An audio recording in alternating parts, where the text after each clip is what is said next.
इस वीडियो के द्वारा आप जानेंगे कि आपके मन की अशांति का कारण क्या है और कैसे आप अपने अशांत मन को शांत कर सकते हैं। एक बार एक व्यक्ति एक महात्मा से पूछता है, महात्मा जी, मेरा मन इतना ज़्यादा अशांत क्यों होता जा रहा है? जैसे जैसे मेरी उम्र बढ़ रही है वैसे वैसे मेरी मन की अशांति भी बढ़ रही है।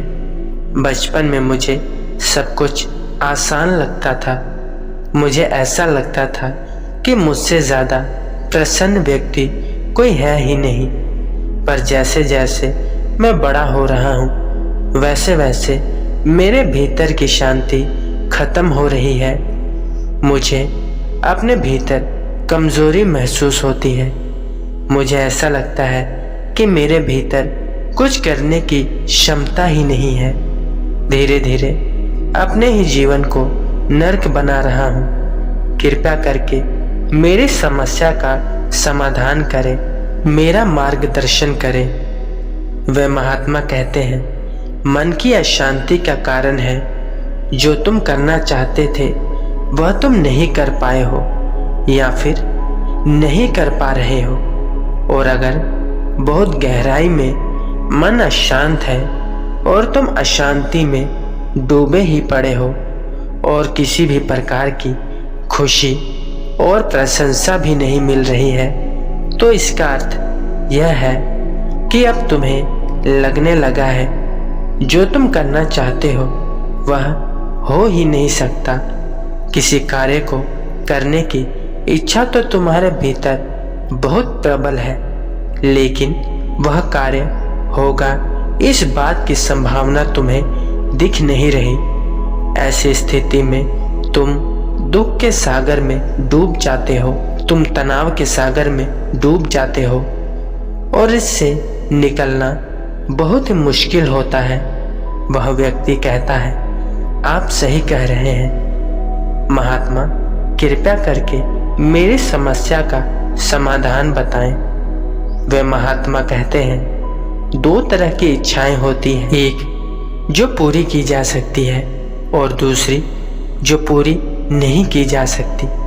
अगर तनाव उन इच्छाओं के कारण है जो पूरी की जा सकती है तो समाधान निकालना संभव है, लेकिन अगर दुख या तनाव उन इच्छाओं के कारण है जो पूरी नहीं की जा सकती तो ये केवल मूर्खता है। ऐसे समझो कि तुम किसी से प्रेम करते थे और उसकी मृत्यु हो गई और अब तुम्हारे भीतर यह प्रबल इच्छा है कि वह वापस आ जाए, तो अब तुम्हारे जीवन से दुख को निकालने का कोई तरीका नहीं है। ऐसी स्थिति में तुम खुद अपने पूरे जीवन को नरक बना लेते हो। जो तुम करना चाहते हो वह नहीं हो पाया या फिर नहीं हो पा रहा है या फिर उसका होना संभव नहीं है। इन तीनों बातों को ध्यान से समझो। अगर तुम इन तीनों बातों को समझ गए तो तुम अपने मन को शांत कर पाओगे। देखो, तुम किसी कार्य को इसलिए नहीं कर पाए क्योंकि तुम्हारी सोच गलत थी, और अगर सोच गलत थी तो तुम्हारे कर्तव्य भी गलत होंगे, और अगर तुम्हारे कर्तव्य गलत है तो परिणाम तो गलत आना निश्चित है। और बारीकी से समझो, गलत सोच का क्या अर्थ है। किसी क्षेत्र में व्यक्ति असफल तभी होता है जब उसे उस क्षेत्र के बारे में पर्याप्त जानकारी नहीं होती है। उदाहरण से समझो, ऐसा समझो कि तुम किसान बनना चाहते हो पर तुम्हें फसल उगाना नहीं आता। तुम्हें उसके बारे में पर्याप्त जानकारी नहीं ली और तुम बार बार प्रयास कर रहे हो। ऐसी स्थिति में क्या होगा, तुम बार बार असफल हो गए और सबसे घातक चीज यह होगी कि तुम बिना पर्याप्त जानकारी के अपने भीतर यह विश्वास बना लोगे कि तुम किसानी नहीं कर सकते, और यही विश्वास तुम जीवन भर तनाव और दुख देगा। मैंने शुरुआत में ही पर्याप्त कहा, पूरी नहीं। तुम किसी भी विषय के बारे में पूरी जानकारी एकत्रित नहीं कर सकते, लेकिन इतनी जानकारी एकत्रित कर सकते हो कि तुम्हारे लिए पर्याप्त व अपर्याप्त का अर्थ यह नहीं है कि तुम्हें किसी विषय के बारे में हजारों बातें पता हैं, लाखों बातें पता हैं।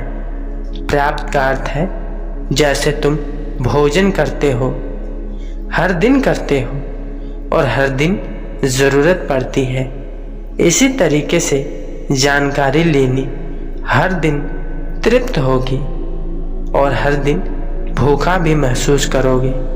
ऐसा करने से तुम्हारे भीतर एक सकारात्मक विश्वास बनेगा और वह विश्वास संभावना लाएगा।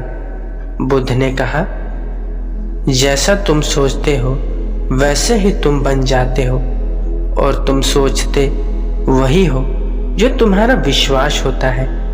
इसलिए अपने विश्वास को बदलो, सही जानकारी लो। और जानकारी लेनी कैसे है? भोजन की तरह।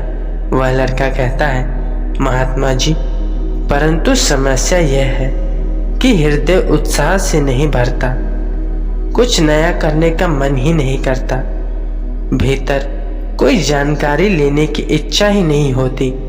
ऐसी स्थिति में क्या करें?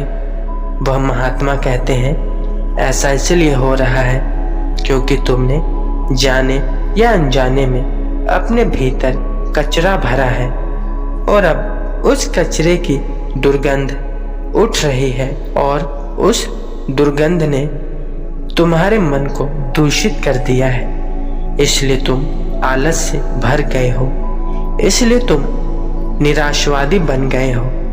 पर इस आलस को खत्म किया जा सकता है, इस निराशावाद को खत्म किया जा सकता है।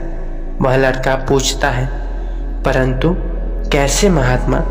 महात्मा कहते हैं, इच्छा शक्ति से। जब व्यक्ति जमीन पर चलता है तो वह आसानी से चल पाता है, लेकिन जब वह कीचड़ में चलता है तो उसे चलने में समस्या होती है। उसके पैर कीचड़ में धंसते हैं। कीचड़ से बाहर निकलने के लिए तुम्हारे भीतर एक कारण और इच्छा शक्ति होनी चाहिए। अगर तुम कीचड़ में थोड़ी ही फंसे हो तो कारण से भी बात बन जाएगी, लेकिन अगर तुम कीचड़ में बहुत गहराई से फंस गए हो तो वहां पर इच्छा शक्ति की आवश्यकता पड़ेगी। इच्छा शक्ति कहाँ से लाएं? इच्छा शक्ति हर व्यक्ति के भीतर है, बस उसे जगाना है। जगाने का क्या तरीका है? इच्छा शक्ति को जगाने का तरीका है, एक बड़ा कारण सूत्र यही है, मन अशांत है, इसे और अशांति दो। भीतर दर्द हो रहा है, इसे और दर्द दो, लेकिन यह दर्द अच्छा दर्द होना चाहिए, बुरा नहीं। उस रास्ते पर चलो जिस रास्ते पर चलकर तुम्हें वह मिलेगा जिसे तुम पाना चाहते हो। बिना कर्म करे अगर शांति की इच्छा करोगे तो जीवन में अशांति ही आएगी, और अगर कर्म करते हो और शांति की इच्छा नहीं भी करते तब भी शांति का आना निश्चित है, तभी मन का शांत रहना निश्चित है। इस कहानी से हमें यह सीख मिलती है कि दो तरह की इच्छाएं होती हैं, एक वह जो पूरी की जा सकती है और दूसरी वह जिन्हें पूरी करने का कोई तरीका नहीं। तो जो पूरी नहीं हो सकती उनके पीछे नहीं भागना है, और जो इच्छाएं पूरी की जा सकती है उनके लिए अपने विश्वास को बदलना है, उनके लिए अपनी सोच को बदलना है, क्योंकि जैसा हम सोचते हैं वैसे ही हम बन जाते हैं, और हमारे जीवन में दुख या तनाव का कारण है हमारी अधूरी इच्छाएं। अगर आपको यह वीडियो अच्छी लगी हो तो हमें कमेंट में ज़रूर बताएं। हमारे साथ अंत तक बने रहने के लिए आप सभी का धन्यवाद। कहानी अच्छी लगी हो तो कहानी को एक लाइक और शेयर करना मत भूलिएगा। और चैनल पर नए हो तो चैनल को ज़रूर सब्सक्राइब कीजिएगा।